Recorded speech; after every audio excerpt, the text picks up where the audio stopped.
दिल्ली से करीब 112 kilometre UP का जिला है बुलंदशहर। बुलंदशहर का सैदपुर गांव अपनी शहादतों को लेकर जाना जाता है। आजादी के बाद ही नहीं, आजादी के लिए लड़ाई लड़ने का भी सैदपुर का इतिहास है। 10,000 की आबादी के इस गांव के हर घर से एक न एक बेटा फौज में रहकर देश की अलग अलग सरहदों पर देश की रक्षा कर रहा है। अगर सैदपुर गांव के इतिहास की बात की जाए तो जानकारी के मुताबिक ये गांव मेजर जनरल ब्रिगेडियर रॉ बीएसएफ को उच्च अधिकारी दे चुका है। अब तक इस गांव के 100 से अधिक लाल जामे शहादत पी चुके हैं, जिसे इस गांव के लोग अपना सौभाग्य मानते हैं। जबकि इस गांव में देश पर जान निसार करने की रवायत आज भी बरकरार है। आंकड़े बताते हैं इस गांव के 2000 से ज्यादा लोग आज भी अलग अलग सरहदों पर रहकर देश की रक्षा में लगे हैं, जिनमें से कुछ जवान अब रिटायर हो चुके हैं। मैंने बताया इस गांव की मिट्टी में कसस है और 71 की लड़ाई में तकरीबन हम 100 से ज़्यादा लोग इस गांव से लड़ रहे थे। हमारे गांव में कोई ऐसा युद्ध नहीं हुआ आज तक जिसमें गांव सैदपुर का जवान शहीद ना हुआ हो। और अभी भी जो मेरी नॉलेज में है, कम से कम 2500 जवान ऑन ड्यूटी हैं और रिटायरमेंट उससे भी अधिक है। क्रांतिकारियों के बलिदानों से इस कदर प्रेरित हैं कि वो सिर्फ आज़ादी के दिन ही नहीं, बल्कि अमूमन हर दिन अपने बच्चों को क्रांतिकारियों के बलिदानों की जानकारी देते हैं।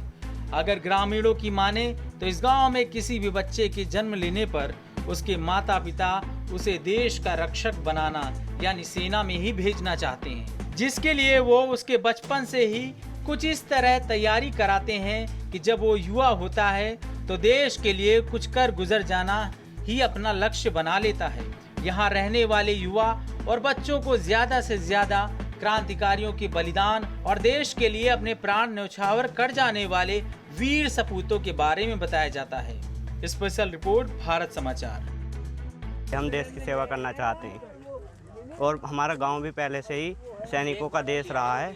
और अभी थोड़े दिन 2-4 दिन पहले भी दिल्ली में मोदी जी ने हमारे गांव की जो पंचायत गई थी, खाप पंचायत, उसके लिए बहुत ही सराहना की थी। हमें बुलंदशहर के उस सैदपुर गांव में, जहां एक तरफ देखा जाता है जो देश की सेवा है, सबसे ज़्यादा यहाँ सेवा देते हैं, फौज में रिटायर भी हो चुके हैं और सेवा भी दे रहे हैं।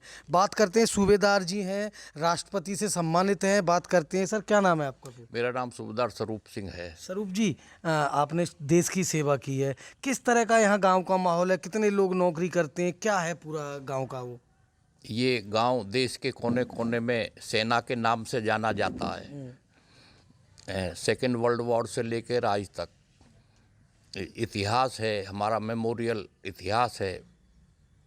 वर्ल्ड वॉर में हमारे बुजुर्गों ने 155 आदमी ने हिस्सा लिया, जिसमें से 29 आदमी शहीद हुए। ये एक पूरे, मैं तो कहता हूँ पूरे भारत का इतिहास है, शायद ऐसा किसी गांव में नहीं होगा।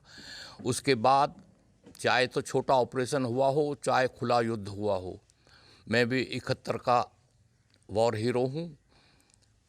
कोई ऐसा खाली नहीं गया जिसमें इस गांव के किसी ना किसी बेटे ने बलिदान ना दिया हो। ये इस गांव का इतिहास है। तो ये थे 1971 वर्ल्ड वार के हीरो हैं, सूबेदार से रिटायर हैं, राष्ट्रपति से पुरस्कृत हैं। तो इनका जो कहना है कि जो देश की सेवा करते हैं, हमारे गांव में, हमारे गांव की जो मिट्टी है उसमें ऐसा जुनून है कि जो बच्चा पैदा होने के बाद में समझदारी में आता है तो उसकी जो देश की सेवा की भावना बन जाती है। मनोज उपाध्याय, भारत समाचार, बुलंदशहर।